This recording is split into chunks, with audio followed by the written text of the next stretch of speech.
स्वागत है। आज हम एक ऐसे शब्द पर बात करने वाले हैं जिसे हम मतलब आजकल बहुत सुनते हैं और कई लोग तो बहुत गर्व से इस्तेमाल भी करते हैं। सनातनी, ये जैसे एक पहचान बन गया है, एक लेबल। हम्म।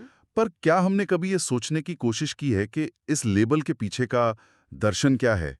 हमारे हाथ एक बहुत ही दिलचस्प नोट लगा है जो ठीक यही सवाल पूछता है, सनातन धर्म आखिर है क्या? आज हम इसी नोट के सहारे इस विचार की गहराइयों में उतरेंगे और ये समझने की कोशिश करेंगे कि ये सिर्फ एक पहचान या मजहब से कहीं ज्यादा जीने का एक तरीका कैसे है। तो चलिए इस सोच की परतों को खोलते हैं। ये एक बेहतरीन सवाल है क्योंकि इसका जवाब हमारी जो आम समझ है ना, उससे काफी अलग है।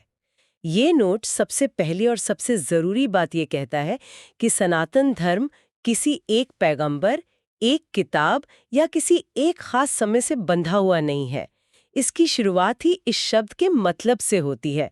सनातन का अर्थ ही है जो शाश्वत है, द इटर्नल, जो हमेशा से था, आज भी है और हमेशा रहेगा। तो हम किसी संगठित मजहब की नहीं, बल्कि अस्तित्व के एक शाश्वत नियम की, एक यूनिवर्सल लॉ की बात कर रहे हैं। अच्छा, यहीं पर बात बहुत दिलचस्प हो जाती है, क्योंकि जब आप कहती हैं कि ये एक नियम है तो मेरे दिमाग में तुरंत कुछ कायदे कानून आते हैं। लेकिन ये नोट तो कुछ और ही कह रहा है। इसमें साफ साफ लिखा है कि सनातन धर्म ये नहीं बताता कि तुम क्या मानो, बल्कि ये पूछता है कि तुम कैसे जियो। ये तो पूरा का पूरा नजरिया ही बदल देता है। मतलब इसका जोर आस्था से ज्यादा आचरण पर है। बिल्कुल सही पकड़ा आपने। ये एक जीवन पद्धति है, पूजा पद्धति से कहीं पहले।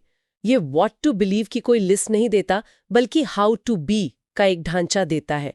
कैसे सोचना है, कैसे अपने कर्मों को चुनना है, कैसे अपने मन के अंदर एक संतुलन बनाना है।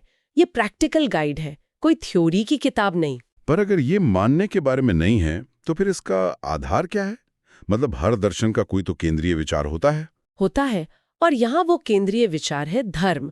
और ये नोट इस शब्द को बहुत खूबसूरती से समझाता है। देखिए, आज हम धर्म शब्द सुनते ही उसे रिलीजन से जोड़ देते हैं, लेकिन यहाँ इसका मतलब वो बिल्कुल नहीं है। संस्कृत में धर्म का मूल है ध्र, जिसका मतलब है धारण करना या तो अपहोल्ड। तो धर्म वो है जो किसी चीज के असली स्वभाव को बनाए रखता है। इसे थोड़ा और आसान करेंगे?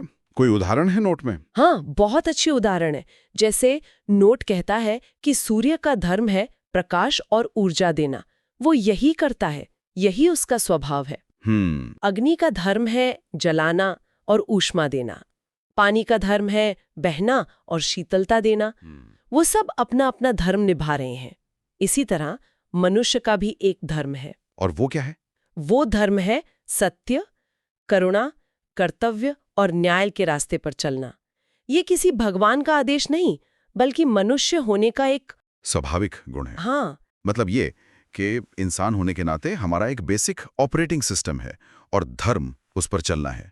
तो ये जो कर्तव्य की बात है, ये सीधे तौर पर हमारे कर्मों से जुड़ जाती होगी, क्योंकि हम जो भी करते हैं वही तो हमारा कर्तव्य निभाना या ना निभाना तय करता है। एकदम। ये दोनों एक दूसरे से पूरी तरह जुड़े हुए हैं। धर्म रास्ता दिखाता है और कर्म उस रास्ते पर चलना है। और यहीं पर कर्म का सिद्धांत सामने आता है। नोट्स में इसे बहुत ही सीधी और गहरी बात में समझाया गया है। जो तुम करोगे वही लौट के तुम्हारे पास आएगा। ये लाइन तो हम सबने सुनी है, what goes around comes around. पर अक्सर इसे एक डर की तरह पेश किया जाता है कि कुछ गलत करोगे तो हाँ, कि भगवान सजा देगा। उट कर्म को किसी देवीय इनाम या सजा के तौर पर नहीं देखता। ये इसे प्रकृति के एक नियम की तरह देखता है, जैसे गुरुत्वाकर्षण का नियम। अच्छा। आप सेब ऊपर उछालेंगे तो वो नीचे आएगा। इसमें कोई जजमेंट नहीं है, ये बस एक नियम है। नोट में एक किसान का उदाहरण है। अगर आप आम का बीज बोएंगे तो आपको आम ही मिलेगा, करेला नहीं उग सकता। ये कारण और प्रभाव, कॉज एंड इफेक्ट का एक सीधा, सरल और निष्पक्ष नियम है। तो इसका मतलब ये हुआ कि अच्छे कर्मों का नतीजा है मानसिक शांति और बुरे कर्मों का नतीजा है अशांति। ये कोई बाहर से नहीं थोपा जा रहा, ये हमारे कर्मों का ही एक प्राकृतिक नतीजा है। सटीक, बिल्कुल।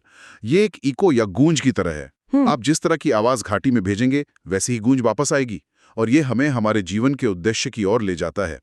नोट के मुताबिक जीवन का असली लक्ष्य सिर्फ पैसा कमाना या कोई पद हासिल करना नहीं है ना। ठीक है, तो अगर मंजिल आत्मज्ञान है तो ये सवाल उठता है कि जब कोई उस मंजिल पर पहुंच जाता है तो क्या होता है? यहीं पर मोक्ष का कॉन्सेप्ट आता है ना? लेकिन मोक्ष को लेकर भी बहुत गलतफहमियां हैं। ज्यादातर लोग इसे मृत्यु के बाद मिलने वाली किसी चीज से जोड़ते हैं। हाँ, और ये नोट उस गलतफहमी को पूरी तरह साफ करता है। वो स्पष्ट कहता है कि मोक्ष का मतलब मृत्यु नहीं है, बल्कि जीते जी मिलने वाली एक अवस्था है।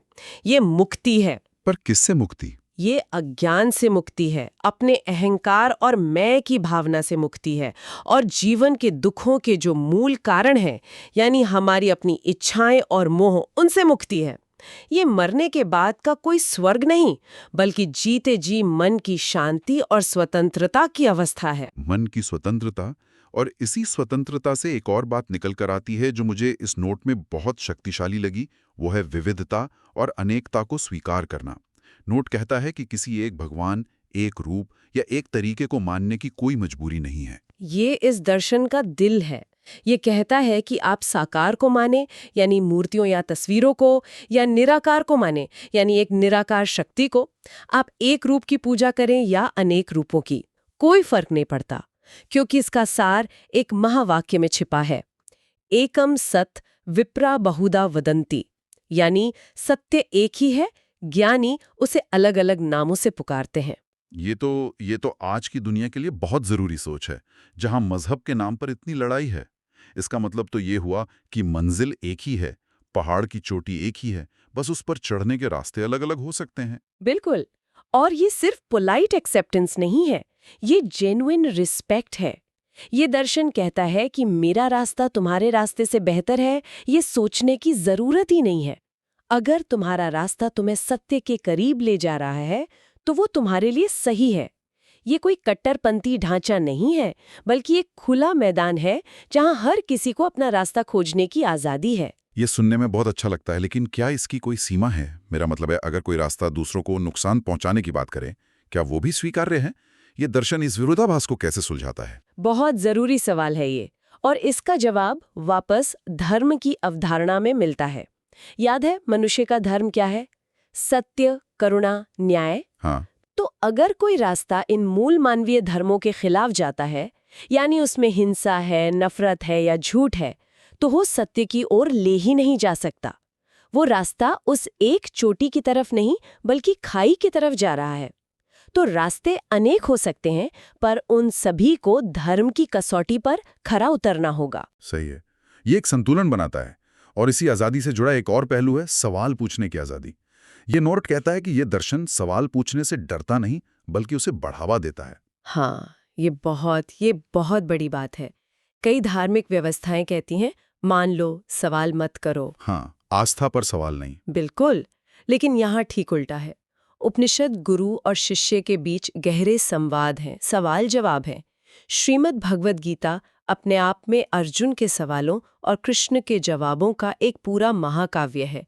ये दर्शन कभी नहीं कहता मत पूछो, बल्कि कहता है पूछो, समझो और फिर अनुभव करो। ज्ञान आदेश से नहीं आता, वो जिज्ञासा और अनुभव से पैदा होता है। आप खुद अनुभव करके ही सत्य को जान सकते हैं, किसी के कहने पर मान कर नहीं। तो चलिए इन सब बातों को आज के जीवन से जोड़ते हैं। हमने धर्म, कर्म, मोक्ष और अनेकता की बात की। ये सब सुनने में बहुत अच्छा लगता है, लेकिन आज की भागदौड़ भरी जिंदगी में, जहां तनाव और बेचैनी इतनी ज्यादा है, इन सिद्धांतों का क्या मतलब है? इनकी प्रैक्टिकल वैल्यू क्या है? ये सबसे जरूरी सवाल है। नोट के अनुसार ये दर्शन आज इसलिए और भी ज्यादा प्रासंगिक है क्योंकि ये बाहरी शांति की जगह भीतरी शांति पर जोर देता है। आज हमारी सारी ऊर्जा बाहरी चीजों को ठीक करने में लगी है। ज्यादा पैसा, बेहतर नौकरी, अच्छा घर, परफेक्ट रिश्ता। हम सोचते हैं कि जब ये सब मिल जाएगा तब हम शांत हो जाएंगे। और वो दिन कभी आता नहीं है। एक लक्ष्य पूरा होता है तो दूसरा सामने आ जाता है। बिल्कुल, ये कभी न खत्म होने वाली दौड़ है। ये दर्शन कहता है कि असली शांति बाहर नहीं, तुम्हारे अंदर है। चलिए एक उदाहरण लेते हैं। जैसे आज की एक आम समस्या है बर्नआउट। लोग काम करते करते पूरी तरह थक जाते हैं, मानसिक और शारीरिक रूप से। क्यों? क्योंकि वो हर चीज को कंट्रोल करने की कोशिश कर रहे हैं। अपने प्रोजेक्ट्स, अपनी टीम, अपना प्रमोशन, अपनी इमेज। सही। और ये दर्शन इस स्थिति में किसी की मदद कैसे करेगा? ये उसे उसका नजरिया बदलने के लिए कहेगा। यह हमें सिखाता है कि बाहरी परिस्थितियां और नतीजे हमारे नियंत्रण में नहीं होते, लेकिन उनके प्रति हमारा दृष्टिकोण और हमारी प्रतिक्रिया पूरी तरह हमारे नियंत्रण में होती है। आप अपना काम पूरी ईमानदारी और मेहनत से कर सकते हैं, यह आपके नियंत्रण में है, लेकिन उसका नतीजा क्या होगा, प्रमोशन मिलेगा या नहीं वो आपके नियंत्रण में नहीं है। तो अपनी ऊर्जा उस चीज पर क्यों लगानी जो आपके हाथ में है ही नहीं? अपनी ऊर्जा अपने कर्म पर लगाओ, फल की चिंता से मुक्त हो जाओ। ये तो गीता का सार है, कर्मण्यवाधिकारस्ते मां फलेषु कदाचन। पर इसे अमल में लाना बहुत मुश्किल है। मुश्किल है, नामुमकिन नहीं। और स्रोत इसे ही जीवन का सबसे बड़ा ज्ञान कहता है। जब हम बाहरी चीजों को बदलने की कोशिश में थक जाते हैं, तब ये दर्शन हमें अपने भीतर देखने के लिए कहता है, जहां असली शक्ति और शांति है। ये नियंत्रण की भावना कि मैं अपनी प्रतिक्रिया चुन सकता हूं, यही आंतरिक शांति का आधार बनती है। ये आपको असहाय महसूस करने से रोकता है। तो कुल मिला के अगर हम इस नोट का सार निकालें तो सनातन धर्म कोई पहचान का टैग या सोशल मीडिया पर बहस का मुद्दा नहीं है। बिल्कुल नहीं। ये नोट इसे एक जीने की कला या द आर्ट ऑफ लिविंग के रूप में पेश करता है। इसका सबसे जरूरी संदेश ये है कि आप खुद को क्या कहते हैं इससे फर्क नहीं पड़ता। फर्क इससे पड़ता है कि आप कैसे जीते हैं। अगर किसी के कर्म शुद्ध हैं, सोच संतुलित है और जीवन सत्य और करुणा के रास्ते पर है, तो वो व्यक्ति सनातन के मार्ग पर है, चाहे वो किसी भी देश, जाति या मजहब का क्यों न हो।